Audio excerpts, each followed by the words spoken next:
Assalamualaikum warahmatullahi wabarakatuh. Saya Suatu Nasana dengan NIM 1420111333025. Di sini saya akan menjelaskan sedikit tentang pemupukan dan pengapuran yang dilakukan dalam mempersiapkan kolam atau tambak untuk budidaya. Pemupukan menurut Nugroho 2012 dapat diartikan sebagai kegiatan yang dilakukan untuk meningkatkan produksi pakan alami yang dapat dimanfaatkan oleh ikan dengan beberapa pertimbangan yang meliputi tujuan pemupukan, alasan pemupukan, jenis pupuk yang akan dipakai, entah itu pupuk organik ataupun anorganik, serta dosis dan metode penggunaannya.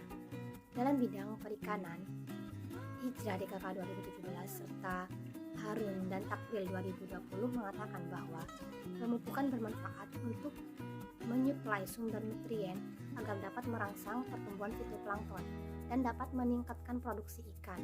Namun ikan sendiri tidak memanfaatkan pupuk secara langsung, melainkan dengan memasok unsur hara penting seperti nitrogen, fosfor, dan kalium, yang mana hal itu berkaitan dengan pemberian nutrisi, di mana pemberian nutrisi yang baik sangat penting untuk kesuksesan dan kelangsungan industri aquaculture terkait ekonomi, kesehatan ikan, kualitas produk, dan upaya untuk meminimalisir polusi lingkungan.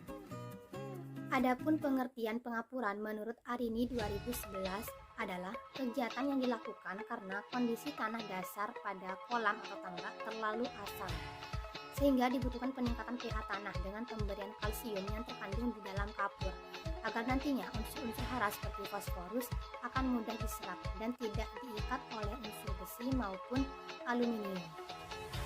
Kurniasi DKK 2019 mengatakan bahwa aplikasi pengapuran dalam bidang perikanan bermanfaat untuk menetralkan pH tanah, meningkatkan konsentrasi alkalinitas dan kesadaran total, meningkatkan ketersediaan karbon untuk proses fotosintesis, serta menciptakan sistem penyangga atau buffer pH perairan. Selanjutnya, proses pemupukan dan pengapuran masing-masing memiliki langkah kerjanya tersendiri. Ernawati dan Romadi 2017 dalam penelitiannya mempersiapkan alat dan bahan serta prosedur kerja pemupukan adalah sebagai berikut. Alat yang dibutuhkan yaitu ada wadah yang akan diberi pupuk seperti kolam atau tambak tanah, sedangkan bahan yang digunakan yaitu ada pupuk urea dan TSP, tanah, serta air media. Cara kerjanya dimulai dari pengisian wadah dengan tanah, lalu diberi air media hingga ketinggian 5 cm. Wadah kemudian dibiarkan tergenang dan menguap kering. Selanjutnya, wadah yang telah kering diberi air hingga ketinggian 10 cm dari dasar tanah wadah. Lalu dilakukan penebaran pupuk urea dan TSP secara merata dengan dosis yang sesuai. Setelah itu, wadah dibiarkan selama beberapa hari, kurang lebih 5 hari, untuk menumbuhkan plankton yang ditandai dengan adanya perubahan warna pada air media dan menurunnya volume air.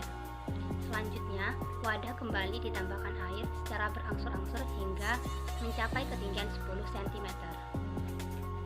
Kemudian, untuk persiapan alat dan bahan serta prosedur kerja dari pengapuran telah dijelaskan oleh Umari DKK 2017 dalam penelitiannya yang meliputi wadah yang akan diberi pupuk seperti kolam atau tambak tanah sebagai alat yang dibutuhkan, serta tanah dan kapur dolomit sebagai bahan yang digunakan. Adapun cara kerjanya yaitu dengan menambahkan tanah ke dalam wadah, kemudian diberi kapur berdasarkan dosis yang telah ditentukan. Pengapuran dilakukan dengan cara menaburkan kapur secara merata di atas permukaan tanah dan diaduk secara merata supaya dapat meningkatkan reaksi antara kapur dolomit dan tanah. Selanjutnya, tanah dasar diinkubasi kurang lebih 15 hari dalam kondisi kadar air kapasitas lapang agar kapur dapat bereaksi dengan tanah. Selama masa inkubasi, pH tanah diamati setiap 3 hari 1 kali.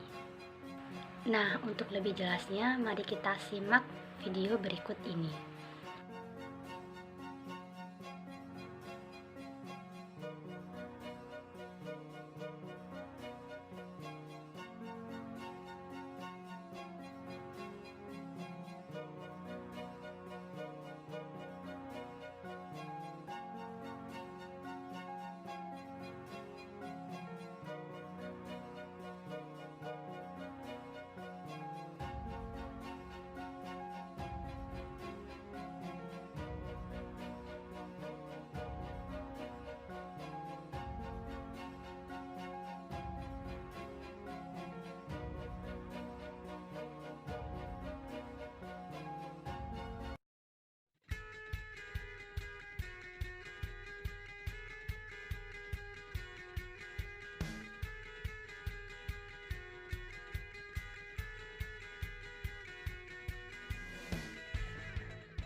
Sekian dari saya, kurang lebihnya mohon maaf. Wassalamualaikum warahmatullahi wabarakatuh.